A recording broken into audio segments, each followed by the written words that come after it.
He looked like everyone else. A calm voice, a polite smile, no sign of what was hidden underneath. But behind that mask was a mind shaped by darkness. Today, we step inside the mind of a killer. Evil doesn't appear overnight. It grows, shaped by trauma, neglect, and the hunger for control. In criminology, we call this the path to deviance. It's a slow, insidious process that begins long before the first crime is ever committed.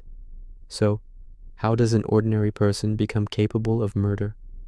Let's break down the mind of a killer, step by step.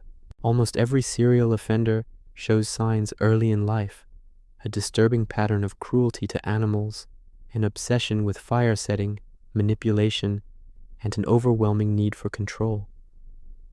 These behaviors are not random. They are the first expressions of repressed anger and profound helplessness. Studies show that nearly 70% of violent offenders experience severe abuse before the age of 10. The world taught them a brutal lesson: control or be controlled. There was no in between. In adolescence, fantasy becomes a refuge from a world they feel powerless in. Violence begins in the imagination, long before it ever touches reality. Every act is rehearsed over and over in the private theater of the mind. The killer starts to see the world as a stage and themselves as the director. They're no longer just reacting to their circumstances. They are actively creating a new, terrifying reality. The first act is rarely planned perfectly. It's often chaotic, messy, impulsive, but for them, it feels like a release, a moment of ultimate power after a lifetime of feeling powerless. After that moment, there's no going back. The fear, the guilt, and the thrill all merge into a single, intoxicating emotion: power.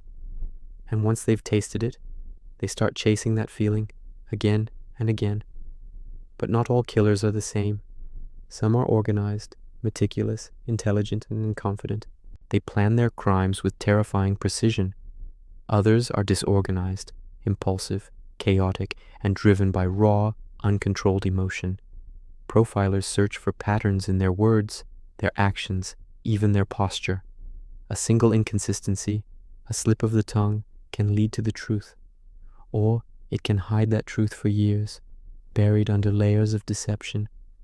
Evil doesn't always wear a mask. Sometimes it smiles, shakes your hand, and looks you right in the eye. Understanding its origins doesn't excuse the horrific acts, but it might just be the key to preventing the next one. This was Profile Evil. Join us again as we step deeper inside the criminal mind. Subscribe for more.